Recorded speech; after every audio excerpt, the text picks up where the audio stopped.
सभी को जय श्री कृष्णा। पुरुषोत्तम मास महात्म कथा 10वें अध्याय में हमने देखा ब्राह्मण कन्या द्वारा शिव आराधना। आज हम 11वें अध्याय में ऋषि पुत्री को श्री शिव जी का वरदान।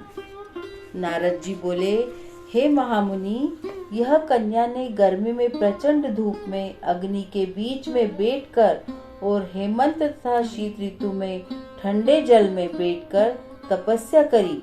उसका मुख जल में कमल के समान तथा सिर के बाल फैलकर शेवार मंजरी से घिरे हुए जल में शोभायमान लगते थे।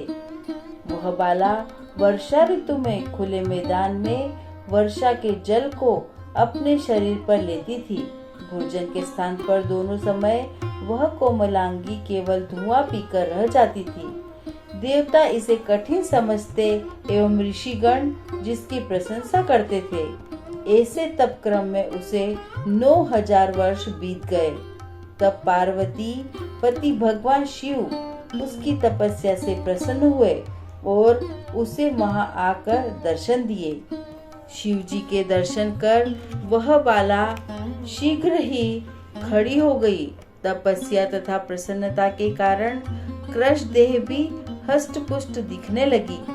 उस बाला ने सिर झुकाकर भगवान शिव जी को प्रणाम किया तथा भक्ति पूर्वक इस प्रकार स्तुति करने लगी। मन और वाणी से उस तपस्वी ने महादेव जी की प्रार्थना की। उसकी प्रार्थना को सुनकर तथा उग्र तप से प्रसन्न हुए भगवान शिव जी बोले, हे भद्रे तपस्विनी, तुम दुखी मत हो।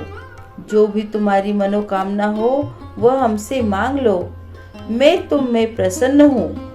हे राजन, इसको सुनकर वह कुमारी आनंद में डूब गई और सदाशिव से बोली, हे दीनानाथ, आप अगर प्रसन्न हैं तो मुझे पति दें, मुझे पति दें, मुझे पति दीजिए। मुझे पति की कामना है, मुझे पति दीजिए।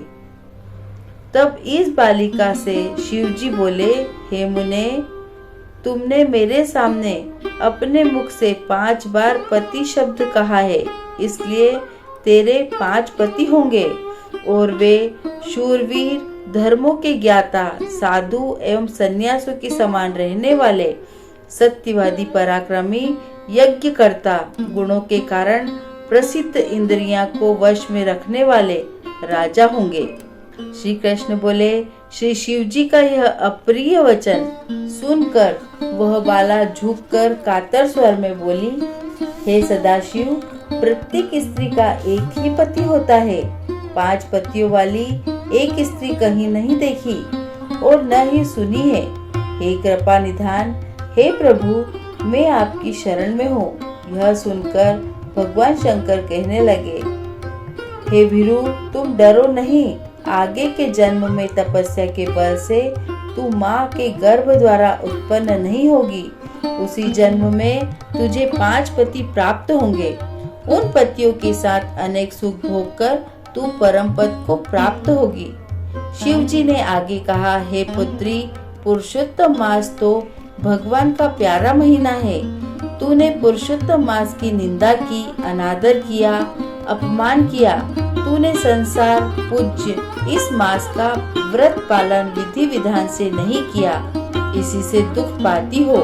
सो सुनो, उसका फल पाया। श्री कृष्ण भगवान ने अपना ऐश्वर्य प्रदान करके इसे अपना बनाया है। ब्रह्मादि देवता, नारद तथा मैं जिसकी आज्ञा पालन करते हैं, उनकी आज्ञा भला कौन टाल सकता है। कहकर भगवान शिव तो अंतर्ध्यान हो गए और वह बाला झुंड से बिछुड़ी हिरनी के समान चकित खड़ी रह गई।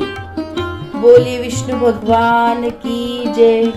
आपको पुरुषोत्तम मास महात्म कथा सुनकर कैसा लगा, आप अपने कमेंट के द्वारा हमें अवश्य बताएं। यह कथा पसंद आने पर लाइक और शेयर जरूर करें। ऐसी ही धार्मिक और प्रेरक कहानी सुनने के लिए हमारे चैनल संस्कार कथा चित्रण को सब्सक्राइब कर लें ताकि हमारा अगला वीडियो आप तक पहुंच सके। धन्यवाद।